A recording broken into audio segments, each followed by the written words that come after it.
శరీర కార్యములు అనగా ఈ శరీరం చేసే పనులు.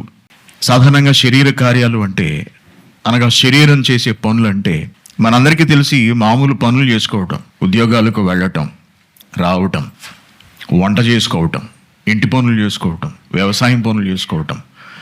శరీరంతో చేసే ప్రతి పని శరీర కార్యము అని మనం అనుకుంటూ ఉంటాం. కరెక్టే.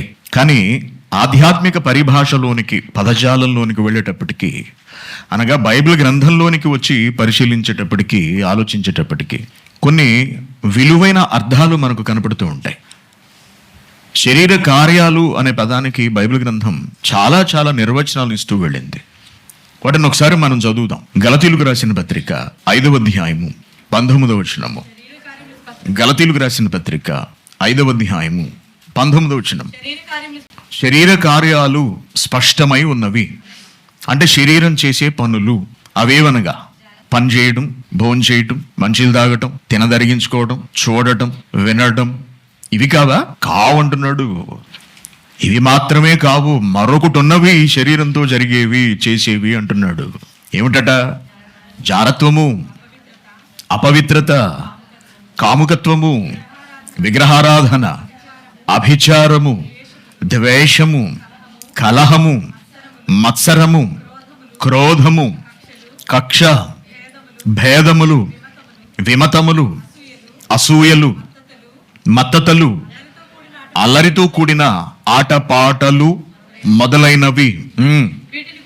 వీటిని గూర్చి నేను మునుపు చెప్పిన ప్రకారము ఇటువంటి వాటిని చేసేవారు, వీటిని చేసేవారు దేవుని రాజ్యమును స్వతంత్రించుకొనరు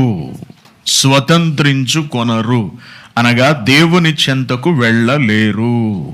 వీటిని చేసేవాళ్ళు వీటన్నిటిని, శరీర కార్యములను చేసుకుంటూ వెళ్ళేవాళ్ళు. అదేమిటి? శరీరముతో ఇవి చేయకూడదా?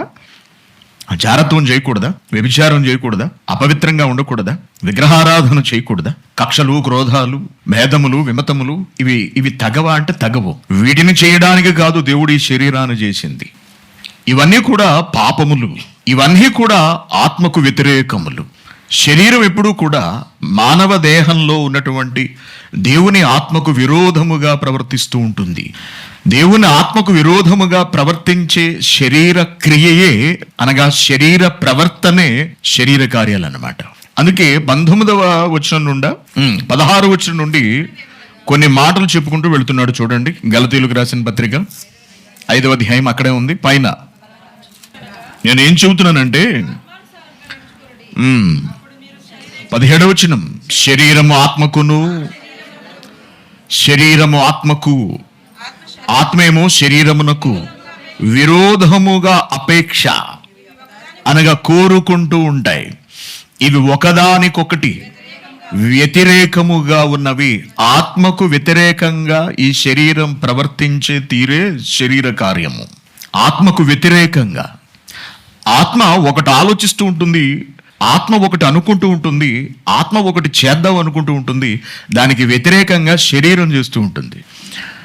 ఆత్మ ఏమో శరీరానికి వ్యతిరేకంగా ఆలోచిస్తూ ఉంటుంది. శరీరం ఏమో ఆత్మ చెప్పిన ప్రకారంగా నడుచుకోక తన ఇష్టం వచ్చినట్టుగా బ్రతకాలి అని ఇది కోరుకుంటూ ఉంటుంది. అందుకే ఏమంటున్నాడు? శరీరము ఆత్మకు, ఆత్మ శరీరమునకు విరోధముగా అపేక్షించుచున్నవి అని. ఇవి ఒకదానికి ఒకటి వ్యతిరేకంగా ఉన్నాయి. ఒకదానికొకటి వ్యతిరేకం. ఆత్మ ఒక పని చేయమంటే శరీరం మరొకటి చేస్తానంటుంది. ఆత్మ దేవుని కొరకు బ్రతుకు అంటుంది, శరీరాన్ని దేవుని కొరకు వాడు అంటుంది. శరీరం ఏముంటుంది? ఇవాళ ఏ వారం? శుక్రవారం. ఇవాళ ఎవరన్నా వస్తా అన్నారా? పాపం మాను, చర్చికి వెళ్ళు. ఇవాళ వారు వస్తా అన్నారు. ఎవరు వారు? ఎవరో వస్తారు. ఇవాళ స్త్రీలా, పురుషుల కొరకైతే స్త్రీలు, స్త్రీల కొరకైతే పురుషులు. పిచ్చి పిచ్చి వేషాలు, వెధవ వేషాలు మాని చర్చికి వెళ్ళు అంట. మరి ఆయన వస్తా అన్నారు. ఆత్మ ఏముంటుంది? వెధవ వేషాలు మాని దేవుడి దగ్గరికి వెళ్ళు. శరీరం ఏముంటుంది? ఇవాళ ఒక్కరోజే సెలవు, ఈ రోజు మిస్ అయితే మళ్ళా నాకు సెలవు దొరకదు, కాబట్టి ఇవాళ ఏదో ఒక విధంగా కలుసుకోవాలి. ఎవరిని? మరొక శరీరాన్ని. స్త్రీ శరీరం కావచ్చు, పురుషుని శరీరం కావచ్చు. చూసారా ఎంత వ్యత్యాసం ఉందో?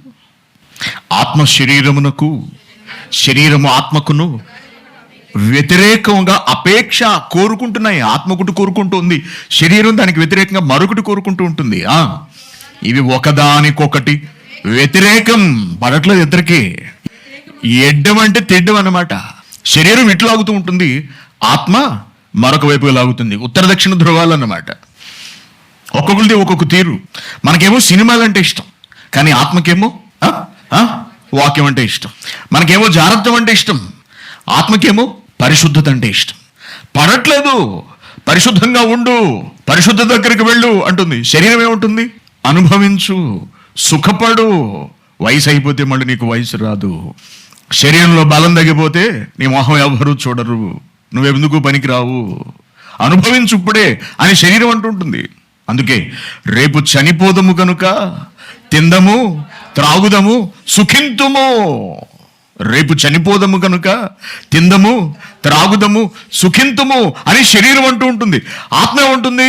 రేపు చనిపోతావు కాబట్టి నీ ఆత్మ గురించి ఆలోచించు, ఆత్మ ఎక్కడికి వెళ్ళిపోతుందో ఆలోచించు అని శరీరం, ఆత్మ అంటూ ఉంటుంది. ఇలా శరీరానికి వ్యతిరేకంగా ఆత్మ, ఆత్మకు వ్యతిరేకంగా శరీరం దెబ్బలాడేసుకుంటూ ఉంటాయండి. మీకు ఎప్పుడన్నా అర్థమైందా ఇది? మీరు ఎప్పుడన్నా గమనించారా? మీ అనుభవంలోకి ఎప్పుడన్నా వచ్చిందా ఇది? దేవుని వైపు వెళ్ళాలి, దేవుని కొరకు బ్రతకాలి అంటే ఏదో ఒక ఆటంకం, ఏదో ఒక శోధన, ఏదో ఒక ఇబ్బంది, ఏదో ఒక ఆలోచన ఎప్పుడన్నా కలిగిందా? ఇది చెయ్యకూడదు అని బలంగా ఒక నిర్ణయం తీసుకుంటాం. ఎప్పుడైతే ఇది చెయ్యకూడదు అనుకున్నామో అప్పటి నుండి అదే చేయాలనిపిస్తుంది. ఈ దరిద్రం ఏమిటో అర్థం కావట్లేదండి. అసలు దేనికి దూరంగా ఉండాలనుకుంటున్నాను, దానికే దగ్గర అయిపోతున్నాను, దగ్గర అవ్వాలి అనిపిస్తోంది అని మీకు ఎప్పుడన్నా అనిపించిందా? ఏదో జరుగుతున్నట్టు మన వెనుక మనల్ని ఎవరో పట్టి లాక్కెళ్తున్నట్టు, బలవంతంగా దేనిలోకో తోస్తున్నట్టు, దింపుతున్నట్టు ఎప్పుడన్నా అనిపించిందా? ఎప్పుడన్నా అనిపించిందా? ఎప్పుడన్నా అనిపించిందా? ఏది చూడకూడదు అనుకుంటామో అదే చూడాలని, ఏది మాట్లాడకూడదు అనుకుంటామో అదే మాట్లాడాలని, ఏది చేయకూడదు అని దేవుడు చెబుతాడో అదే చెయ్యాలని ఎప్పుడన్నా అనిపించిందా? ఆ బతుకు కాలం అంతా అదే పోరాటం. నడు అంటే ఎవరు? శరీరం. మనకేమో మన పరిస్థితి ఏమిటి? మొహమాటం. శరీరం ఏదన్నా అంటే మనం కాదనలేము కదా. పాపం పిల్లోడు ఏదో అడుగుతున్నాడు అనుకుంటాం, ఎవరినే? శరీరాన్ని. పాపం పిల్ల ఏదో ముచ్చట పడుతుంది. ఎవరు పిల్ల? ఎవరు? శరీరం. ఏదో ముచ్చట పడుతుంది పాపం. ఏంటంటే ముచ్చట ఎవరో కావాలంట. ఏంటి ఎవరో కావాలని ముచ్చట పడుతుందా? శరీరం ఏం కావాలని కోరుకుంటుంది? కోరికలు తీర్చమని కోరుకుంటూ ఉంటుంది. కోరిక తీర్చమని. ఏ కోరిక? న్యాయమైన కోరిక కాదు, అన్యాయమైన కోరిక తీర్చమని శరీరం కోరుకుంటూ ఉంటుంది, తాపత్రయపడుతూ ఉంటుంది, అడుగుతూ ఉంటుంది. ఎంత విడ్డూరం చూడండి. పాపం చెయ్యకు అని దేవుడు చెబుతాడు, పాపం చేద్దాం పదా అని శరీరం తీసుకెళ్తుంది. ఇదన్నమాట ఒకదానికొకటి వ్యతిరేకము. సంసారం సరిగ్గా సాగట్లేదండి. ఎవరి సంసారం? ఆత్మ శరీరముల సంసారము సరిగా సాగట్లేదు. ఇలా ఆత్మపై శరీరపు ఒత్తిడి ఎక్కువైపోతుంది. ఆత్మపై శరీరపు ఒత్తిడి ఎక్కువై ఆత్మ నోరు మూయించేస్తుంది. దాంతో ఆత్మ నిశ్శబ్దతలోకి వెళ్ళిపోతుంది. చూసారా? పెళ్లి చేసుకుంటారు ఇద్దరును. అమ్మాయిని వీడు ఎందుకు పెళ్లి చేసుకున్నాడంటే పిల్ల నెమ్మదస్తురాలు అని తెలుసుకుని చూసి పెళ్లి చేసుకున్నాడు. నెమ్మదస్తురాలు అంటే ఎక్కువగా మాట్లాడదు, గట్టిగా మాట్లాడదు, ప్రశాంతంగా ఉంటుంది అని తెలుసుకుని పెళ్లి చేసుకున్నాడు. కానీ తర్వాత అర్థమైంది, తర్వాత అసలు విషయం బయటపడింది. ఏమనంటే మహాభయంకరమైన నేను ఇలాగే మాట్లాడతాను, నా గొంతు ఇలాగే ఉంటుంది. మరి పెళ్లి చూపులో సౌండే బయటికి రాలేదు. పెళ్లి చూపులు కాబట్టి ఇంకా పడట్లేదండి. కష్టమండి, అమ్మాయితో బతకలేమండి. కాజుకు తినేస్తుంది, మన వల్ల కాదండి బాబు, పడట్లేదు, మా సంసారం సాగదు ఎక్కువ రోజులు.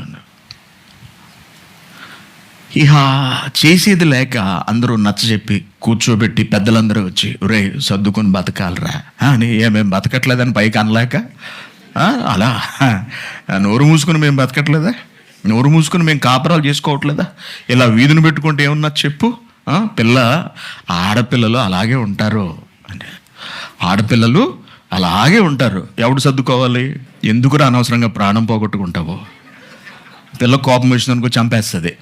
కాబట్టి నువ్వు నోరు మూసుకుని నెమ్మదిగా అలా సర్దుకెళ్ళిపో, జీవితం సాఫీగా సాగిపోతుంది. తల ఎత్తామనుకో పీకోసేస్తుంది. తల దించుకుని బతకడం అలవాటు చేసుకో, 10 కాలాలు చల్లగా ఉంటావు, సర్దుకుపో అంటాడు. అంటే పెళ్లినాటికి పిల్ల నెమ్మదస్తురాలు, తర్వాత కొద్దిగా ముదిరింది, ఆ తర్వాత ఇంకొంత ముదిరింది, ఆ తర్వాత భయంకరమైన గయ్యాళైంది. పెళ్లినాటికి వీడు భయంకరమైన రెబల్. పెళ్ళైన తర్వాత కొంచెం తగ్గాడండి, కొంచెం మనిషి తగ్గాడు. ఆ తర్వాత ఇంకా తగ్గవలసి వచ్చింది. ఆ తర్వాత మనిషి పూర్తిగా సైలెంట్ అయిపోయాడు. ఇంకా పూర్తిగా ఇప్పుడు పూర్తిగా ఆమె డామినేషన్, ఆమె మాట, ఆమె ఆధిపత్యం, ఆమె నిర్ణయాలు ఇవన్నీ ఎక్కువైపోయాయి.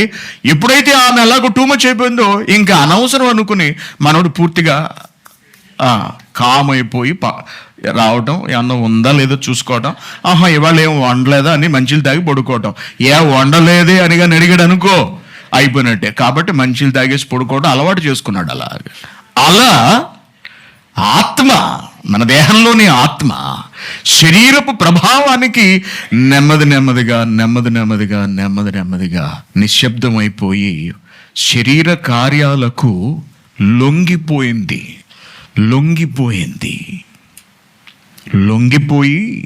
నెమ్మదిగా ఆత్మ శరీరం చేతిలోకి వెళ్ళిపోయిందన్నమాట. శరీరం చేతిలోకి వెళ్ళిపోయింది. శరీరపు స్వభావాన్ని ఇక తప్పక మరేం చేస్తుందండి? తప్పక తల ఊపేయటం మొదలు పెట్టేసింది. డామినేషన్ ఎక్కువైపోయిందనమాట. కారణం ఏమిటి? శరీరం నుండి చాలా వచ్చేస్తున్నాయి. ఏమొచ్చేస్తున్నాయి? జారత్వము, అపవిత్రత, కాముకత్వము, విగ్రహారాధన, అభిచారము, ద్వేషము. చర్చికి రావడం మానేశారు చాలామంది శుక్రవారం, ఈ 2 వారాల నుండి. కారణం ఏమిటి? గత శుక్రవారం, అంతకుముందు శుక్రవారం కొద్దిగా బ్లడ్ వచ్చినట్టు అనిపించింది చెవుల్లోంచి. ఎందుకు? చాలా భయంకరంగా ఉన్నాయి వినటానికి. వినలేక మానేశారు. ఎందుకు? కఠినమైనవి. నువ్వు అక్కడికి వెళ్ళకు. ఎవరు చెప్పారు? శరీరం చెప్పింది. అక్కడికి వెళ్తే ఇటువంటి అన్నీ చెప్తారు. నువ్వు చేసేదేంటి? నువ్వు అది కావాలా ఇది కావాలో తెలుసుకో అన్న శరీరం అడుగుతుంది. నీకు అది కావాలా ఇది కావాలా? నీకు బైబిల్ కావాలా? ఇది చూపిస్తుంది. ఏంటది? మంచం కావాలా? నీకు దేవుడు కావాలా? నేను కావాలా? మంచం అడుగుతుంది. అప్పుడు ఓటు ఎవరికి? మంచానికేనా ఓటు? మంచానికి ఓటేస్తారు, దేవుడిని వదిలేస్తారు. సో పచ్చిగా మాట్లాడితే ఇవన్నీ వాస్తవాలండి. నేను తప్పు చెబుతున్నానా? నో, ఇవన్నీ నిజాలు. మన మనసుకు బాధ అనిపించవచ్చు, చాలా కష్టంగా అనిపించవచ్చు, చాలా పచ్చిగా మాట్లాడుతున్నట్టుగా మనకు ఉండొచ్చు. కానీ మనం చేస్తున్నవన్నీ పచ్చి పనులే. ఇంకా పచ్చిగా చెప్పుకోవడం, మళ్ళీ దానిలో మొహమాటం, దానికి సిగ్గెందుకు? ఎక్కడుందట కీలకం? శరీరము. ఏమో ఇంత ప్రమాదమా? ఎంత బాగా చూసుకుంటామండి దీన్ని. ఎంత మోజండి ఈ శరీరం అంటే మనకు. లేచిన వెంటనే అద్దం ముందుకు వెళతాం, ఇలా చూసుకుంటాం. కళ్ళు ఎలా ఉన్నాయి? బొగ్గలు వచ్చాయా? బొగ్గలు ఎండిపోయినాయా? కంటి కింద ఏమన్నా మచ్చలు వచ్చాయా? ఇవాళ ఫేస్ ఎలా ఉంది? అటు తిరుగుతాము అన్నీ చూసుకుంటాం. కొంచెం నల్లగా అనిపించింది అనుకో, వెంటనే ఫెయిర్ అండ్ లవ్లీ. పళ్ళు తెల్లగా లేవనుకోండి, వెంటనే డాక్టర్ దగ్గరికి వెళ్ళి బ్రహ్మాండమైన బ్రష్లు, పేస్ట్లు అనేది తెచ్చుకుని. ఇకపోతే ఆడవాళ్ళు ఈ శరీరానికి చేసే మేకప్లు అన్నీ మనకు తెలుసు. కళ్ళుకి ఇంత చేటలు ఉంటాయి ఇలాగా. ఎందుకు నీకు ఇంత అంటే దాన్ని అలా అలంకరించాలి, దాన్ని అంత ప్రేమగా చూడాలి. కడుపులో నొప్పి వెంటనే హాస్పిటల్, కాలు నొప్పి వెంటనే హాస్పిటల్, చెవి నొప్పి వెంటనే హాస్పిటల్. చిన్నది ఏదైనా వచ్చిందనుకోండి, ఈ శరీరానికి ఎలా ఉంటుందండి? శరీరం గగ్గోలు పెట్టేసేది అంతే. అదే నొప్పి. ఇక్కడ బాగాలేదు, నువ్వేంటి పడుకున్నావు, లే హాస్పిటల్కి వెళ్ళు. ఇక్కడ ఇబ్బందిగా ఉంది, నడు నొప్పి వస్తుంది, కిడ్నీలో పెయిన్ ఏమో చూడు ఒకసారి, చెస్ట్లో పెయిన్ వస్తుంది, హార్ట్ పెయిన్ ఏమో చూడు ఒకసారి. మేఘాల మీద హాస్పిటల్కి తీసుకెళ్ళిపోమంటది, ఊరుకోదు. ఎందుకు? శరీరం బాగుండాలి. మనం ఏం చేస్తుంటాం? మన సంపాదన మొత్తం అంతా మన శరీరానికి పెడుతూ ఉంటాం. ఇంత జాగ్రత్తగా దీన్ని పెంచి పోషిస్తున్నా మనకు శత్రువై మనల్ని మట్టు పెట్టి తన సుఖాన్ని మాత్రమే చూసుకుంటూ ఉంటుంది. ఎప్పుడు శరీరం తన సుఖం చూసుకుంటుందండి, అంతే. ఆత్మ సంగతి పట్టించుకోదు, దానికి అనవసరం. నువ్వు సుఖపడ్డావా లేదా? సాయంత్రం అయ్యేటప్పటికి కడుపులో పడాల్సింది పడిపోవాలి, లేకపోతే ఈ శరీరం ఊరుకోదు. ఏమిటది? మందు పడిపోవాల్సిందే ఖచ్చితంగా. 3 పూట్ల దీని కడుపులో వేసేయాలి భోజనం, లేకపోతే ఊరుకోదు. బిర్యానీ తిని ఎన్ని రోజులైంది అంటుంటది. ఎవరు? శరీరం. మటన్ తిని ఎన్ని రోజులైందండి, బైబిల్ చదివి ఎన్ని రోజులైందండి, అసలు మనకి జ్ఞాపకమే రాదు, అసలు ఆ ఊసే రానివ్వదు. తెలుసా మీకు? కంటి మీద రెప్ప పడకుండా వాక్యం విని అసలు ఎంతకాలం అయింది అని కన్ను అనుకోదు. శరీరపు తీరు వేరు, దీని లెక్క వేరు, దీని ఆశ వేరు, దీని కోరిక వేరు. ఇలా దాని ఇష్టం వచ్చినట్టు అది ఊరేగుతూ లోన ఉన్న దేవుని కుమారుడైన ఆత్మను పట్టించుకోక మట్టు పెట్టేసి నరకానికి దోసేస్తుంది. ఎవరు? మనం పెంచి పోషిస్తున్న మన శరీరం, కంటికి రెప్పలా కాపాడుకుంటున్న మన దేహం నిత్యాగ్ని దండనకు నడిపించేస్తోంది దేవుని పిల్లలను. దేవుని నుండి అనగా దేవుడు చేసినవి కాక శరీరం నుండి అనేకమైనవి పుట్టుకొచ్చేస్తున్నాయి తప్పులన్నీ కూడా. వాటిలో శరీరాశ, నేత్రాశ, జీవపు డంబాలు, మిగిలినవన్నీ కూడా ఈ శరీరం నుండి పుట్టుకొస్తూ అసలు ఏమాత్రం ఆలోచింపనివ్వకుండా మనిషిని అంధకారంలోనికి నడిపించి పాపాలలో బంధించి చాలా పకడ్బందీగా మరణంతో అగ్నిగుండానికి గంటేస్తున్నాయి దేహాలు, ఈ శరీరము. అందుకే ఇన్ని మాటలు బైబిల్ గ్రంథంలో శరీరాన్ని గురించి, శరీర కార్యాల గురించి బైబిల్ తప్ప ఈ ప్రపంచంలో మరే గ్రంథము చెప్పలేదు అని నేను మీకు గతంలో కూడా వివరించాను. జారత్వము. శరీరానికి సుఖం కావాలి. పెళ్లి చేసుకున్నానండి, మరి ఇంకేంటి, మరి ఇంకేంటి, పెళ్లి చేసుకున్నాం కదా, ఇంకా బాధ ఏంటంటే ఏమో అన్నయ్య ఇబ్బంది పెట్టేస్తుంది. ఎవరు? శరీరం. ఎందుకు కారణం ఏంటంటే ఈమంటే నాకు ఇంట్రెస్ట్ లేదన్నయ్య. ఓరిని. ఎవరంటే? భార్య. మరి ఏమంటే ఇంట్రెస్ట్? అమ్మా మరి ఎవరంటే ఇంట్రెస్ట్? ఇంకొకరు ఇంట్రెస్ట్. మరి ఆవిడ ఇంకొకటి భార్య కదా, ఆవిడ ఇంకొకటి భార్య కదా, అతను ఇంకొక ఆమె భర్త కదా. అయినా సరే ఏంటో అన్నయ్య ఆమె అంటేనే నాకు ఎక్కువ ప్రేమ. ఏంటి ప్రేమ? ఎక్కడి నుంచి పుట్టుకొచ్చింది నీకు? ఇది శరీరం నుండి, ఈ తప్పు శరీరం నుండి, ఈ వ్యామోహం శరీరం నుండి, ఈ కోరిక శరీరం నుండి పుట్టుకొచ్చేస్తుంటాయి. జారత్వము. తర్వాతది అపవిత్రత అన్నట్టు. చూద్దాం అసలు ఈ అపవిత్రత అంటే ఏమిటన్నది వాళ్ళ. అపవిత్రత అనగా అపరిశుద్ధత. గమనించాలి, శరీర కార్యములకు సంబంధించిన పాఠాన్ని మనం నేర్చుకుంటున్నాం కాబట్టి అపరిశుద్ధత లేకపోతే పవిత్రత అనగానే వస్తువులు, ఇళ్ళు, వాటి గురించి ఆలోచించకండి. అలాగే శరీర శుభ్రత అంటే మామూలు స్నానాల గురించి కూడా ఆలోచించకండి. మనిషి చేస్తున్న పాపాలకు సంబంధించినవి మాత్రం మీరు ఆలోచించాలి. ఇక్కడ అపవిత్రత అనగా అపరిశుద్ధత, పవిత్రము కానిది, స్వచ్ఛతను సహజత్వాన్ని కోల్పోవడం. అదే అపవిత్రత అంటే. స్వచ్ఛతను సహజత్వాన్ని కోల్పోవడం. ఏ విషయంలో సహజత్వాన్ని కోల్పోవడం? శరీర విషయంలో సహజత్వాన్ని కోల్పోవడం. శరీర విషయంలో సహజత్వాన్ని కోల్పోవడం అంటే ఏమిటి? సహజము. దీనినే ఇదే పౌలు గారు ధర్మం పేరుతో చెప్పారు. పోయిన వారం మీకు చూపించినట్టున్నాను ఆ రెఫరెన్స్. ఒకసారి మళ్ళీ అక్కడికి వెళదాం. కొరింథీయులకు రాసిన మొదటి పత్రిక 7వ అధ్యాయము.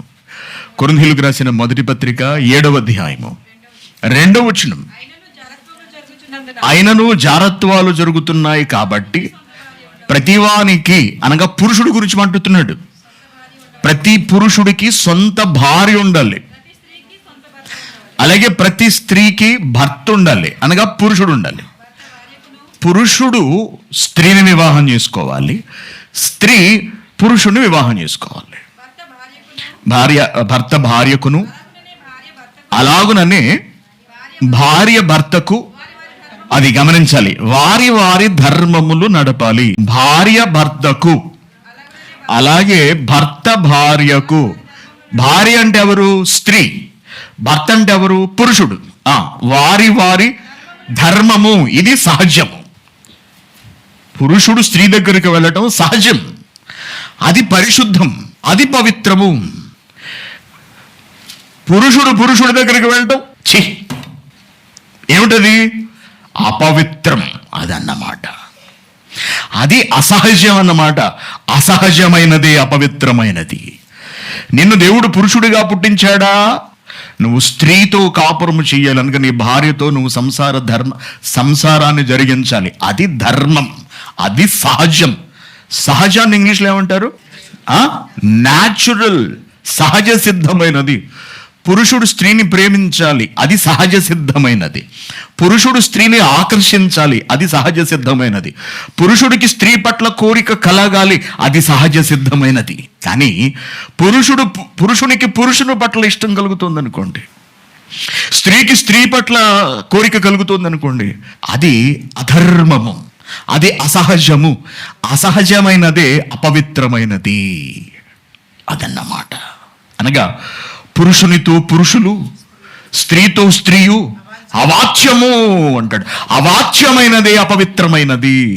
రోమీయులకు రాసిన పత్రిక 1వ అధ్యాయము, రోమీయులకు రాసిన పత్రిక 1వ అధ్యాయము 26వ వచనం. అందువలన దేవుడు, ముఖ్యంగా ఇటలీలో ఉన్నటువంటి వాళ్ళు, ఇటలీలోని మనుషులు ఎక్కువ మంది ఆడవాళ్ళు మగవాళ్ళు కలుసుకునే టైప్ అండి. అందువలన దేవుడు తుచ్చమైన అభిలాష, అదే అపవిత్రత. ఆశ వేరు, అభిలాష వేరు. తుచ్చమైన అభిలాష వేరు. తుచ్చమైన అభిలాష అనగా అసహ్యమైన కోరికలకు వారిని విడిచిపెట్టాడు. ఎందుకంటే ఎంత చెప్పినా వాళ్ళు మారట్లేదు. వాళ్ళ ఆడవాళ్ళు కూడా అన్నాడు, స్త్రీలు సహితము అన్నాడు. అంటే పురుషులు ఎలా ఉన్నారు? తర్వాత వచ్చినవమ్మ 27వ వచనం, 27వ వచనం చూడండి. అలాగే పురుషులు కూడా అంటే మగవాళ్ళు కూడా ఎలా తయారయ్యారట? ఆడవాళ్ళలా తయారయ్యారట. ఆడవాళ్ళు ఎలా ఉన్నారట? మగాళ్ళలా తయారట. ఇంతకీ ఆడవాళ్ళు ఎలా ఉన్నారు? ఇప్పుడు చూడండి 26వ వచనం, 26వ వచనంలోని 2వ లైన్. వారి ఆడవాళ్ళు కూడా స్వాభావికమైన ధర్మం. ఇప్పుడు చెప్పండి, ధర్మం అంటే ఏమిటి? రోమీయులకు రాసిన పత్రికలో పౌలు గారు ధర్మంగా ఏం చెప్పాడు? భార్య భార్యకు ఆడవాళ్ళు పురుషుడిని పెళ్లి చేసుకోవాలి. కానీ స్త్రీలు ఏం చేస్తున్నారట? స్వాభావికమైన ధర్మాన్ని వదిలేసి, అనగా పురుషుణ్ణి పెళ్లి చేసుకోవడం వదిలేసి స్వాభావిక విరుద్ధమైన ధర్మము, అనగా ఆడవాళ్లతో తిరగటం, వాళ్ళను పెళ్లిళ్ళు చేసుకోవటం మొదలుపెట్టారట. ఈడు ఆడవాళ్ళు అవును, పెళ్ళిళ్ళు, కాపురాలు, పెళ్ళిళ్ళు ఏకంగా భార్యాభర్తలకు కలిసి బ్రతుకుతుంటారండి. ఇద్దరు ఉద్యోగాలకు వెళ్ళి వస్తుంటారు. ఒక వంట చేస్తారు, ఒకళ్ళు ఇంకోటి చేస్తారు. రాత్రికి ఇద్దరు గదిలోకి వెళ్ళి పడుకుంటారు. ఆడవాళ్ళు కాపురం ఎలా చేస్తావు? నువ్వు స్త్రీవి కదా, మరొక స్త్రీతో కాపురం నువ్వు ఎలా చేస్తావు? పురుషుడు కావాలి కదా కాపురం చేయాలంటే, అక్కర్లేదు. ఆడవాళ్ళే కాపురాలు. ఇది అవాచ్యము అంటున్నాడు. ఇకపోతే మగాళ్ళు ఎలా ఉన్నారు? మగ పొట్టకు పుట్టినోడు కూడా, పురుషులు కూడా స్త్రీ యొక్క స్వాభావికమైన ధర్మం అంటే పురుషుడు ఎవరిని పెళ్లి చేసుకోవాలి? అటువలే పురుషులు కూడా స్త్రీ యొక్క స్వాభావికమైన ధర్మాన్ని వదిలేసి, అంటే స్త్రీని పెళ్లి చేసుకోకుండా, ఆడ మనిషిని పెళ్లి చేసుకోకుండా పురుషులతో పురుషులు అవాచ్యమైన కామ కార్యకలాపాలు చేస్తూ జరిగిస్తున్నారట. ఎంత అసహ్యంగా ఉందో చూడండి. అంటే మగాళ్లతో మగవాళ్ళు కలుసుకుంటూ కామతప్తులయ్యారు. కామం ఎక్కువైపోయింది. కామం పరిధులు దాటేసింది. కామం అదుపు తప్పేసింది. కామం ధర్మంగా లేదు. కామం అధర్మంలోకి వెళ్ళిపోయింది. దైవ స్వభావానికి, దైవ నిర్ణయానికి విరుద్ధంగా వెళ్ళింది. ఎంత దరిద్రం అండి! ఆయన అదేం కోరిక? అసహ్యం లేదా వినడానికి? పురుషుడితో పురుషుడు, స్త్రీతో స్త్రీ. హైదరాబాద్లో ఇద్దరు మగాళ్ళు పెళ్లి చేసుకున్నారంట. అమెరికాలో మగాళ్ళు పెళ్ళిళ్ళు పాస్టుల దగ్గర ఉండి చేస్తారు. మళ్ళీ ఆడవాళ్ళు పెళ్ళిళ్ళు. అటువంటిప్పుడు దేవుడు మగాళ్ళని ఒక్కళ్ళని పుట్టించేసి సరిపోనుగా? అటువంటిప్పుడు కేవలం ఆడవాళ్ళు ఉంటే గొడవ వదిలిపోనుగా? మగని ఎందుకు చేశాడు? ఇద్దరూ కలిసి దాంపత్యం చేసి బిడ్డలను కంటారండి. ఇప్పుడు మరి వీళ్ళు పిల్లల్ని ఎలా కంటారు? పిల్లల్ని కనరండి. మరి ఎందుకు నువ్వు ఆడదానిగా పుట్టావు? మరి నువ్వు ఎందుకు మగాడిగా పుట్టావు? నీ శరీరంలో అవయవాలు ఎందుకున్నాయి? నీలో కోరికలు ఎందుకు కలుగుతున్నాయి? పురుషుడిలో జీవకణాలు ఎందుకున్నాయి? స్త్రీలో జీవకణాలు ఎందుకున్నాయి? ఎందుకున్నాయి? స్త్రీలోని జీవకణం పురుషునిలోని జీవకణంతో కలవాలి, పురుషులోని జీవకణాలు స్త్రీలో ఉన్న జీవకణాలతో కలవాలి. అందుకే ఆడ మగ వేరువేరుగా ఉన్నారు. వేరువేరుగా ఉంటే దేవుని ప్రణాళిక ప్రకారం బిడ్డలు పుట్టరు కాబట్టి వీళ్ళిద్దరిని కలుసుకునే ఏర్పాటు చేశాడు దేవుడు. దానికి తగినట్టుగానే స్త్రీ పురుషుల అవయవాలను దేవుడు సృష్టించాడు, కలిగించాడు.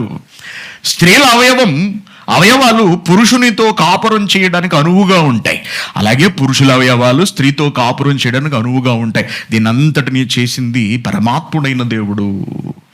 ఇది ధర్మం, ఇది సహజం. వదిలేసి ఏం చేస్తున్నారు? వదిలేసి ఈ ధర్మాన్ని వదిలేసి ఆడదాన్ని పెళ్లి చేసుకుని మగవాడిని పెళ్లి చేసుకుని, ఎంత అసహ్యం! నువ్వు మగాడికి ఎందుకు పుట్టావు నీకు అర్థం కావట్లేదా? పిల్లల్ని ఎలా కంటారు, బిడ్డలు ఎలా కంటారు? నువ్వు బిడ్డలను కననప్పుడు ఒక స్త్రీగా నువ్వు బ్రతకడమే వ్యర్థం అసలు ఈ భూమి మీద. తెలుసుకోండి ఆడవాళ్ళందరూ, పిల్లలను కననప్పుడు స్త్రీగా నీ బ్రతుకు వ్యర్థం ఈ భూమి మీద. అలాగే పురుషుడిగా నువ్వు వివాహం చేసుకుని బిడ్డలను కననప్పుడు నువ్వు ఒక మగాడిగా పుట్టడం కూడా వ్యర్థం. చాలామంది పెళ్లి చేసుకుంటారు, పిల్లలు అప్పుడే వద్దనుకుంటున్నామండి. ముందు శరీర కోరికలు బాగా తీర్చుకోవాలి, ఆ తర్వాత పిల్లలను కంటారండి. అప్పుడు పిల్లలు పుట్టకపోతే, నీకు పిల్లలు పుట్టకపోతే అప్పుడు ఏం చేస్తావు మరి? అంటే నీ శరీరం ఉన్నది కోరికలు తీర్చుకోవడానికైనా, బిడ్డలను కనడానికి కదా. మన ఒక పాస్టర్ చెప్పాడంట, అసలు అది పాస్టర్నేనా అన్నాను నేను. పెళ్ళికి వెళ్ళి పెళ్లిలో మెసేజ్ చెప్పి 2-3 ఏళ్ళ వరకు పిల్లల్ని కనకండి అన్నాడంట. ఓరి, నీకు అసలు బుర్ర పని చేస్తుందా? పెద్దోడు మళ్ళీ ఈ మధ్య కోయటొచ్చి వెళ్ళాడు. నీకు అసలు మైండ్ పని చేస్తుందా? నువ్వు అసలు క్రైస్తవుడువేనా? నువ్వు బోధకుడువేనా? అంటే పానుపు ఎందుకుంది? కోరికలు తీర్చుకోవడానికి పానుపు ఉందా? దాంపత్యాన్ని ఎందుకు ఏర్పాటు చేశాడు దేవుడు? కోరికలు తీర్చుకోవడానికా? అంటే ధర్మాలు నడిపితే సరిపోతుందా? ధర్మం ఎందుకు నడపాలి? బిడ్డలను కనడం కొరకు ధర్మాన్ని నడపాలి. బిడ్డలను కనిన తరువాత అప్పుడు నువ్వు జారత్వం జరగకుండా నీ భార్యతోనూ నీ భర్తతోనూ కలిసి నువ్వు సంతోషించు, తప్పలేదు. నిన్ను కలవద్దని దేవుడు చెప్పలేదు, నిన్ను ఆనందించొద్దని దేవుడు అనలేదు, నిన్ను అనుభూతి పొందొద్దని దేవుడేం అనలేదు. అలా అనలేదు. నువ్వు బిడ్డలను కను, తర్వాత నువ్వు సంతోషించు. బిడ్డలు వస్తే సంతోషానికి అడ్డైపోతారట. Shape పాడవుతుందట, structure దెబ్బతింటుందట. దేనికి? బిడ్డల కంటే. ఆడవాళ్ళ స్ట్రక్చర్ అట దెబ్బతింటుంది కాబట్టి బిడ్డలు కనరట. అంటే నీ స్ట్రక్చర్ ఊరంతా చూపిస్తావనా? దేవుడు నిన్ను ఆడదానిగా చేసింది. నీ షేపులు ఎలా ఉన్నాయో, నీ రూపం ఎలా ఉందో ఊరంతా చూపిస్తావనా? దేవుడు నీకు స్ట్రక్చర్ ఇచ్చింది. లేక బిడ్డల్ని కంటావనా? అది దెబ్బతింటుంది కాబట్టి బిడ్డలను కనరట. నయనతార పిల్లల్ని ఎలా కన్నదండి? పిల్లల్ని ఎలా కన్నది? సరోగతి. నీకు గర్భసంచి లేదా? నీకు గర్భం ఉంది, నువ్వు ఆడదానివి కదా. ఉంది. ఆడదానిలో తప్పనిసరిగా దేవుడు గర్భసంచి పెట్టి తీరుతాడు. 100కో 1,00,00,000 డిఫెక్ట్ ఉంటుంది, అందరికీ ఉండదు. మన గతంలో ఆడవాళ్ళు ఎలా కనేసేవారండి? మా అమ్మమ్మ గారు 11 మందిని కన్నదండి. 11 మంది మా అమ్మమ్మ గారు, 11 ఏకంగా కనుక్కుంటూ వెళ్ళిపోవడమే. అంతేనా? అంతమందిని కనగలరా? కనగలదు స్త్రీ. ఆ ఏర్పాటు దేవుడు ఉంచాడు, ఆమె ఒంట్లో ఉంచాడు. అది ఆమె గొప్పదనం, అది ఆమె ఘనత, అది ఆమెకు మహిమ. బిడ్డలను కనడం ఒక స్త్రీకి మహిమ, గర్వకారణం. అందం పాడైపోద్దనా? చెప్పు తెగిపోయేలా కొట్టదు ఒక్కొక్క దానిని. బిడ్డను కననప్పుడు నువ్వు ఆడదానికి బ్రతకడం దేనికి? దానికన్నా చావడం బెటరు. బిడ్డలను కనను అని అన్నప్పుడు నేను అంటుంటా, అర్థమైందా? బిడ్డలు పుట్టనందుకు కాదు, అనేక కారణాల వల్ల బిడ్డలు పుట్టకపోవచ్చు, అది వేరే విషయం. అవాచ్యములు ఇవన్నీ కూడా, అసహ్యాలు ఇవన్నీ కూడా. ఇదంతా ఎందుకు చెప్తున్నానంటే, జాగ్రత్త మీ ఆడపిల్లలు జాగ్రత్త. చదువులు ఎక్కువైపోయి ఉద్యోగాలు వచ్చేసి లక్షలు సంపాదించేసి పెళ్లి చేసుకోకుండా ఇష్టం వచ్చినట్టుగా బ్రతుకుతూ సహజీవనాలు చేస్తూ బిడ్డలను కంటే మళ్ళీ అందం దెబ్బతింటుందని, బిడ్డల కంటే వాళ్ళని పెంచి పోషించాలి అని, బిడ్డల కంటే వాళ్ళకి పాలు ఇవ్వాలి, బిడ్డల కంటే వాళ్ళ ప్యాంపర్లు మార్చాలి, పిల్లల కంటే వాళ్ళని ఎత్తుకు తిరగాలి రాత్రుళ్ళు. ఇవన్నీ నా వల్ల కాదు. నో, నిజమా? నువ్వు ఎందుకు ఇంకా నువ్వు బతకడం దేనికి ఎందుకు ఈ భూమి మీద? ఇలా తయారవుతున్నారు ఆడవాళ్ళు. జాగ్రత్త. మా పిల్ల పెద్ద చదువులు చదివేస్తున్నాం, మా పిల్ల పెద్ద ఉద్యోగం చేసేస్తుందని కలలు కంటున్నారేమో. మీ పిల్లలు ఆడదానిగా బ్రతకకుండా పోతారు, ముందది చూసుకోకండి. ఆడపిల్లలుగా బ్రతకడం మానేస్తారు, ముందది చూసుకోండి. మీ చదువులు మీ ఉద్యోగాలు తర్వాత. కళ్ళు తెరిచి లోకాన్ని చూడండి. ఆడపిల్లలు ఎలా ఉన్నారు బయట. అవాచ్యమైన పరిస్థితుల్లోకి వెళ్ళిపోతున్నారు.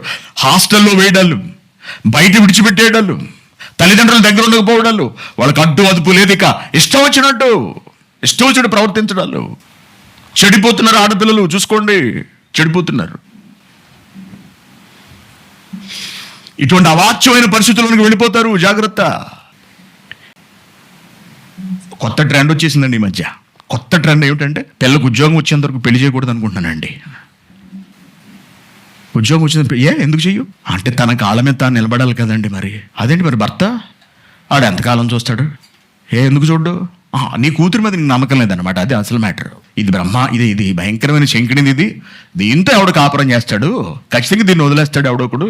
కాబట్టి దీని కాళ్ళ మీద ఇది బతకాలంటే దీన్ని ఏదో ఒకటి చదివించాలి. అలాగని ఆలోచిస్తున్నారా? ఆడపిల్లలకు ఉద్యోగం వచ్చిన తర్వాత పెళ్లి చేయాలనే ఆలోచనలకు తల్లిదండ్రులు వెళుతున్నారు. చూడండి, అంతవరకు నీ కూతురు క్షేమంగా ఉంటుందా? అంతవరకు సురక్షితంగా ఉంటుందా? లేకపోతే నీ కళ్ళు కప్పి నిన్ను మాయ చేస్తుందా? లేడీస్ హాస్టల్లో ఉంటున్నాను మమ్మీ నేను. వీడియో కాల్ పక్కనాడు ఉంటాడు, ఆ నెల దూరంగా ఉంటుంది, వీడియో కాల్ చేస్తుంది. ఇలాగ ఇది ఇల్లు చూపించుంటుంది, ఆడు కనపడకుండా ఇల్లంతా చూపిస్తుంది. లేడీస్ హాస్టల్లో లేదు, ఎవరితోనో కలిసి బయట రూమ్లో ఉంటుంది నీ కూతురు. వాడిని పెళ్లి చేసుకోదా? పెళ్లి చేసుకుందామన్న మాటలు మా ఇద్దరి మధ్య అసలు ఎప్పుడూ రాలేదు. మరేమొచ్చాయి? డేటింగ్ అంటే కలిసి ఉన్నంత కాలం మనిద్దరం కలిసి ఉందాం, సహజీవనం. తర్వాత నువ్వు నాకు నచ్చలేదనుకో, నాకు బాయ్ ఫ్రెండ్ ఇంకొకటి తగిలాడు అనుకో, నువ్వు వాడితో మాట్లాడుతున్నావేంటి అని నువ్వు అడగకూడదు. మరి అటువంటిప్పుడు నేను కూడా ఇంకో దాన్ని చూసుకోవచ్చా? చూసుకో, నాకేం అభ్యంతరం లేదు. ఇలా ఇద్దరు ముగ్గురిని మార్చిన తర్వాత అప్పుడు అమ్మ నువ్వు ఇంక పెళ్లి చేసుకో అంటది అమ్మ. అంటే దాని అర్థం ఏంటి? ఎంతవరకు ఎలగబెట్టింది చాలు, 3-4 అయ్యారు కాబట్టి ఇంక సరిపోతుందిలే అమ్మ, ఇప్పుడు నువ్వు పెళ్లి చేసుకో అని. అప్పుడు ఏం వరకు అమాయకురాలాగా ఇది కూర్చుంటుంది ఎక్కడ? పెళ్లి చూపుల్లో. అప్పుడు అడుగుతాడు మీరేం చదువుకున్నారు అంటే, నోట్లో నాలిక లేని దానిలాగా అప్పుడు చెబుతుంది నెమ్మదిగా అనమాట. ఎలా తయారు చేసి నీ కూతురుని ఒకటికి అంటగడుతున్నావు నువ్వు? ఎంతమందితో తిప్పిన తర్వాత నీ కూతురుని ఇంకొకటికి అంటగడుతున్నావు నువ్వు? నీ బిడ్డ భవిష్యత్తును గురించిన భద్రత నీకు లేదా? ఆమె శరీరాన్ని 10 మందికి పంచితే ఈ లోకంలో అది ఎవరి కంటికి కనపడకపోవచ్చేమో, నీ దేవుడికి కనపడుతున్నదన్న భయం నీకు లేదా? ఈ వేషాలు, ఈ నాటకాలు ఇవన్నీ దేవుడు చూడ్డా? వివాహ వ్యవస్థను అపహాస్యం చేయడం కాదా అది? పరిశుద్ధమైన పానుపును కళంకం చేయడం కాదా అది? కాదా? నీ చదువు, నీ ఉద్యోగం నీకు ఎక్కువైపోయాయా? మీ ఆడపిల్లలు కూడా అవాచ్యమైన పరిస్థితుల్లోకి వెళ్ళిపోతారేమో, జాగ్రత్త. మీ పిల్లలు కూడా అవాచ్యమైన పరిస్థితుల్లోనికి మగపిల్లలు వెళ్ళిపోతారేమో, జాగ్రత్త. అలా వెళ్ళిపోతున్నారు. వెళ్ళబట్టే కదండి ఎంతమంది పుట్టుకొచ్చారు. ఎప్పటి నుంచి కాదు, ఎప్పటి నుండో పురుషగాములు అంటారు వీళ్ళని. పురుషగాములు అంటే పురుషుడిని కామించేవాళ్ళు అన్నమాట. రాజుల గ్రంథము మొదటి రాజుల గ్రంథము 14వ అధ్యాయము 24వ వచనము. రాజుల మొదటి గ్రంథము 14వ అధ్యాయము 24వ వచనము. మరియు పురుషగాములు అనగా పురుషుడిని కామించేవాళ్ళు. ఓకేనా? పురుషగాములు అనగా పురుషుని యందు తాపము, మదన తాపము కలిగిన వాళ్ళు. ఇది దాని నిర్వచనం. గాములు అనగా తాపము అనగా పురుషుని యందు లైంగిక వాంఛలు కలిగిన వాళ్ళు. అది ఆడవాళ్ళు ఏందైతే ఆడవాళ్ళు అన్నమాట. మదనగాములు అంటారు వీళ్ళను. పురుషగాములు అప్పట్లోనే ఉన్నారు వీళ్ళు.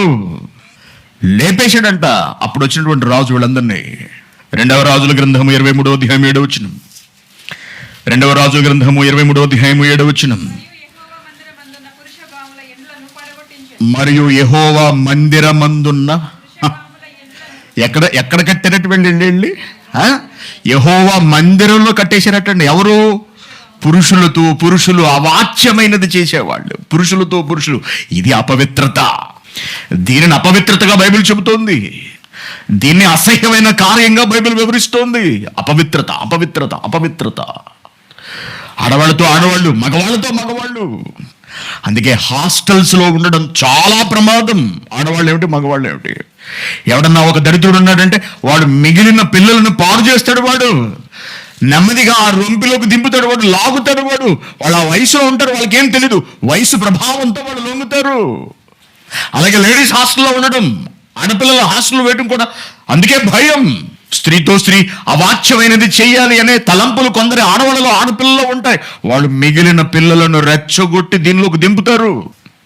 అది దేవుని దృష్టికి అసహ్యమైనది. అపవిత్ర కార్యాలు ఇవన్నీ కూడా ప్రపంచంలో చూస్తున్నాం మనం.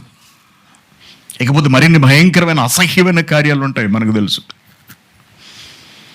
అవి కూడా అపవిత్రమైన కార్యాలే. అనగా సహజత్వాన్ని వదలటం, అసహజంలోనికి వెళ్ళటం. ఆడవాళ్ళు మగవాళ్ళు పెళ్లి చేసుకుని దాంపత్యం చేయటం సహజం, ఓకే. పురుషులు పెళ్లి చేసుకుని దాంపత్యాలు చేయటం అసహజం, అపవిత్రం. స్త్రీలు పెళ్లి చేసుకుని దాంపత్యాలు కాపురాలు చేయటం అపవిత్రము, అసహజము, అసహ్యము. మనిషితో కాపురం చేయాలి, మనిషితో కలవాలి. ఇంకా విపరీతం ఏమిటో తెలుసా అండి? మనుషులు జంతువుల దగ్గరకు వెళ్ళటం. అంటే వీడి పరిస్థితి ఎలా ఉందో చూడండి. వీడికి మనుషులు కనపట్లేదు, వీళ్ళొక జాతి అన్నమాట. ఇంతవరకు మగాడికి ఆడది నచ్చట్లేదు, ఇదే మనం చూసాం. ఆడ మనిషికి మగాడు నచ్చట్లేదు, ఇది చూసాం. ఇప్పుడు ఇంకొక కొత్త జాతి వచ్చింది. వీళ్ళెవరు? వీడికి మనుషులు నచ్చట్లేదు. గేదె ఎంత అందంగా ఉందంటే, ఎవరు? గేదె. నా మనసంతా ఆ తెల్లావు మీదే ఉంది అంటాడు. ఎందుకురా తెల్లావు? పేడ తింటావా దాన్ని? ఎందుకు నీకు ఆవు? దానికి ఏవైనా సరే ఒక్కసారన్నా ఆ ఆవుతో ఏం చేద్దామని? ఆవుతూట, కుక్కతూట, గేదెతూట. అంత దరిద్రమా? అంత అసహ్యమా? అంత దిగజారిపోయిందా? అంత పతనమా? అంత దౌర్భాగ్యమా? అంటే ఉన్నారు ఇటువంటి వాళ్ళు. అప్పట్లోనూ ఉన్నారు, ఇప్పుడు ఉన్నారు. ప్రతి జనాంగంలో ఇటువంటి వాళ్ళు ఉంటారండి. ఇంత అసహ్యమైన మనస్తత్వం కలిగిన వాళ్ళు, చెడిపోయిన బ్రతుకులు అనమాట, చెడిపోయిన మనస్సులు అనమాట. అంత అసహ్యంగా ఉంటారంటే ఉంటారని బైబిల్ చెప్పింది. జాగ్రత్త పడమంటుంది. అందుకే చూద్దాం, కొన్ని రెఫరెన్స్లు చూద్దాం. ఏమ్మా? ద్వితీయోపదేశకాండము 27వ అధ్యాయము, ద్వితీయోపదేశము 27వ అధ్యాయము 21వ వచనం. ఏ జంతువుతోనైనా శయనించువాడు అంటే మగాడాడు ఎక్కడికి వెళ్ళాడట? గేదె దగ్గరికి వెళ్ళాడు. కుర్రగాళ్ళు తాగేసి ఆవును గ్యాంగ్ రేప్ చేశారట. ఎవరిని? అమ్మనే, తల్లిని. తల్లి ఎవరు? ఆవు. ఏం చేశారట? Gang rape. ఒకటి కాదు, మళ్ళీ కన్న తల్లిని నువ్వు చెరుస్తావురా. తల్లి ఎవరు? ఆవు. అంటే వీడు చెప్పాను కదండి మొన్న. ఏం పాఠం చెప్పాను ఇక్కడ మీకు? దుర్వ్యాపారము అనే పాఠం చెప్పాను కదా. దానిలో మద్యపానం, మందు ఎక్కువైపోయినాడు ఏం చేస్తాడు? మందు ఎక్కువైపోతే వాడి కంటికి ఎదురుగా ఉన్నది మనిషా, గేదె, ఆవ, కుక్క, పంద, ఇంకేం కనపడదు వాడికి. ఇంట్లో ఆవు ఫోటో పెట్టుకుంటాడు, అయితే ఇంట్లో గేదె ఫోటో పెట్టుకుంటాడు. ఎందుకు? గేదె అంటే ఇష్టం వాడికి. ఎంత అసహ్యమైన బుద్ధులు ఉంటాయి. ఉంటాయి. సొదొమ గొమొర్రా అలాగే ఉండదండి. కనాను దేశంలో, ఇప్పుడున్నటువంటి ఇశ్రాయేలు దేశంలో ఒకనాటి ప్రజలు అలాగే బ్రతికేవారు. అందుకే మీరు అక్కడికి వెళుతున్నారు. వాళ్ళు చేసినవన్నీ మీరు చేశారా? లేపేస్తాను ఒక్కొక్కటి అన్నాడు దేవుడు. అందుకే వాళ్ళు అలా బ్రతుకుతున్నారు అక్కడ. వాళ్ళు చేసినవి మీరు చేయకూడదు, వాళ్ళు నడిచినట్టుగా మీరు నడుచుకోకూడదు, చంపేసేస్తాను ఒక్కని ఏంటనుకుంటున్నారు. వాళ్ళు అలా బ్రతకబట్టే వాళ్ళందరినీ లేపేసి వాళ్ళందరినీ తరిమి కొట్టి ఆ దేశాన్ని మీకు ఇస్తున్నాను. మీరు అక్కడికి వెళ్ళిన తర్వాత వాటిని నేర్చుకున్నారా? మిమ్మల్ని కూడా అక్కడ ఉండకుండా లేపేస్తాను అన్నాడు దేవుడు. వాళ్ళు అదే పని చేశారు, లేపేశాడు దేవుడు. ఎవరిని? ఇశ్రాయేలీయుల్ని. తన్ని తరివేశాడు మిగిలిన దేశాల్లోనికి. అసహ్యం అటువంటి పనులు దేవునికి. లేవీకాండము 18వ అధ్యాయము, స్త్రీ శయనము వలె 22వ వచనం. 18వ అధ్యాయము 22వ వచనం. స్త్రీ శయనము వల్లే అనగా ఒక పురుషుడు స్త్రీతో కలిసినట్టుగా పురుషుడితో శయనించకూడదు. అది హేయము. ఏ జంతువునందును నిష్కలనము చేసి దాని వలన అపవిత్రత కలుగు చేసుకొనకూడదు. ఇంకా చెప్తున్నాడు, జంతువు స్త్రీని పొందినట్లుగా. ఆడది ఎక్కడికి వెళ్ళిందట? మనిషి నచ్చట్లేదు నీకు? జంతువు దగ్గరికి వెళ్ళింది, దున్నపోతు దగ్గరికి వెళ్ళింది అనమాట. అది విపరీతం, మరీ అధ్వాన్నం, మరీ అసహ్యం, మరీ పతనం, మరీ నాశనం అన్నమాట. ఇంత ఘోరంగా ఉన్నారా? ఉన్నారు. ఎందుకు లేరు? ఉంటారు మనుషులు. ఇంత దిగజారిపోయి ఉన్నారు కాబట్టి చెబుతున్నాడు జాగ్రత్త అని. నాశనం అయిపోతారు జాగ్రత్త అని చెబుతున్నాడు. అందుకే 20వ అధ్యాయము 15వ వచనం. 20వ అధ్యాయము 15వ వచనం. జంతు శయనము చేయువానికి మరణ శిక్ష లేపేలే, వాడు బ్రతికి ఉండడానికి వీల్లేదు. ఆ జంతువును చంపేసేయాలి. ఎందుకో తెలుసా? జంతువులోని రోగాలు వీడిలోని రోగాలు జంతువులోకి వెళతాయి. స్త్రీ తన్ను జంతువు పొందునట్లు దానిని సమీపించిన ఎడల దాన్ని చంపేయాలి. ఆ జంతువును చంపేయాలి. ఎందుకంటే జంతువులోని రోగాలన్నీ దానిలోకి వెళతాయి, దీనిలోని రోగాలన్నీ జంతువుల్లోకి వెళతాయి. ఆ జంతువు మరో జంతువు దగ్గరికి వెళ్ళిందంటే ఆ మిగిలిన జంతువుల్లో కూడా దీనిలోని రోగాలు అంటుకుంటాయి. ఈ మనిషి జంతువు ఉంది కదా, ఇది ఎవరో ఆడది లేక మగాడు మరొక జీవి దగ్గరికి వెళితే ఈ రోగాలు మరొక పురుషుడికి అంటుకోవచ్చు, లేక మరొక స్త్రీకి అంటుకోవచ్చు. అటువంటి వాళ్ళని బ్రతకనివ్వకుండా అసలు ఈ ప్రపంచంలో అన్నాడు దేవుడు. ఇంత దారుణమైన పరిస్థితులకు వాళ్ళు ఎందుకు వెళ్ళిపోయారు? వాళ్ళ శరీరాన్ని దుష్టుడు ఆక్రమించి విపరీతమైన కోరికలను వాళ్ళ దేహాల నుండి పుట్టించి ధర్మాన్ని విడిచి బ్రతికేటట్టుగా వాళ్ళని రెచ్చగొట్టి నాశనానికి నడిపిస్తుంటాడు. అందుకే ఆత్మ శరీరం ఆత్మకును విరోధముగా అపేక్షించును. ఇవి ఒకదానికొకటి వ్యతిరేకంగా ఉన్నవి. ఏమిటి నువ్వు చేస్తున్న పని అని లోపల నుండి ఆత్మ గద్దిస్తూ ఉంటుంది. శరీరం ఏముంటుంది? వద్దు, నువ్వు అనుభవించు. ఇంతకాలం స్త్రీ దగ్గరికి వెళ్ళావు, పురుషుడిని రుచి చూసావు, ఇక నువ్వు జంతువు దగ్గరికి వెళ్ళు, జంతువుతో ఆనందించు. నీ శరీరం రెచ్చగొడుతుంది. ఈ విషయం తెలియదు ఈ ప్రపంచానికి. ఇవన్నీ అపవిత్ర కార్యాలు. అందుకే వాటి జోలికి వెళ్ళకూడదని చాలా స్పష్టంగా వ్రాయించాడు దేవుడు బైబిల్లో. రోమీయులకు రాసిన పత్రిక 6వ అధ్యాయము, రోమీయులకు రాసిన పత్రిక 6వ అధ్యాయము 19వ వచనం. రోమాపత్రిక 6వ అధ్యాయము 19వ వచనం. అక్రమము చేయుటకై అపవిత్రతకును అక్రమానికి మీ అవయవాలను దాసులుగా ఎలాగో అప్పగించారో ఒకనాడు అపవిత్రతకు అప్పగించేశారు. మీ శరీరాన్ని, నువ్వు పురుషుడివైతే నీ శరీరాన్ని పురుషుడికి అప్పగించావు, నువ్వు స్త్రీవైతే నీ శరీరాన్ని స్త్రీకి అప్పచెప్పావు, లేదా ఒక జంతువుకి అప్పచెప్పావు. కానీ అప్పుడు ఎలాగో అప్పగించుతారో అలాగే పరిశుద్ధత కలుగుటకై ఇప్పుడు మీ అవయవాలను నేతికి దాసులుగా అప్పగించండి అంటున్నాడు. అపవిత్రత. ఒకనాడు అపవిత్రులుగా బ్రతికారు. మళ్ళా చదవమ్మ వచనం.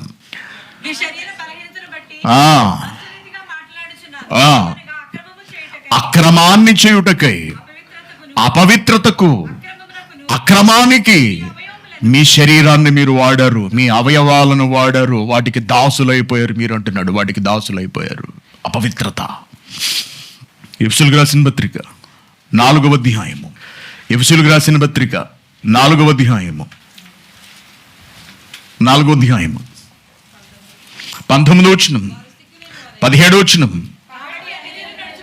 కాబట్టి దేవుడంటే ఎవరో తెలియని వాళ్ళు నడుచుకుంటున్నట్లు, అన్య జనులు నడుచుకున్నట్లు ఇక మీద నడుచుకోకూడదని ప్రభువునందు సాక్ష్యం ఇస్తున్నాను నేను. వారైతే మనసు ఎటువంటిదట? చీకట్లోకి వెళ్ళిపోయింది. అంధకార సంబంధమైన మనస్సు కలిగిన వారై హృదయాలు కఠినమైపోవడం వలన తమలోనున్న అజ్ఞానము చేత దేవుని వలన కలుగు జీవములో నుండి వేరుపరచబడిన వారై తమ మనస్సునకు కలిగిన వ్యర్థతను అనుసరించి నడుచుకుంటున్నారు. వాళ్ళకు సిగ్గులేదు. వాళ్ళు సిగ్గులేని వారై ఉండి నానా విధమైన అపవిత్రతను అత్యాశతో, మామూలు ఆశ కాదు, అత్యాశతో జరిగించుటకు తమ్మును తామే కాముకత్వానికి. ఏమిటా కాముకత్వం? పురుషుడితో పురుషుడు, స్త్రీతో స్త్రీయు, వీళ్ళు అయిపోయిన తర్వాత జంతువులు. ఎంత కామమా, ఎంత హత్య! ఒక శరీరంలో ఇంత అసహ్యత, ఇంత కామం ఉండొచ్చా? ఉంటుందన్నమాట. ఇటువంటి అసహ్యత చోటు చేసుకునే అవకాశాలు ఉన్నాయన్నమాట. జాగ్రత్త పడమని చెబుతున్నాడు దేవుడు. అందుకే 5వ అధ్యాయము 3వ వచనం. మీలో జారత్వమే గాని ఏ విధమైన అపవిత్రత. ముందు జారత్వం చెప్పాడు. జారత్వం అంటే ఇక్కడ మనం వ్యభిచారం. ఆ తర్వాత ఏమన్నాడు? అపవిత్రత అన్నాడు. అనగా జారత్వం అంటే స్త్రీ పురుషులు కలిసి చేసేది.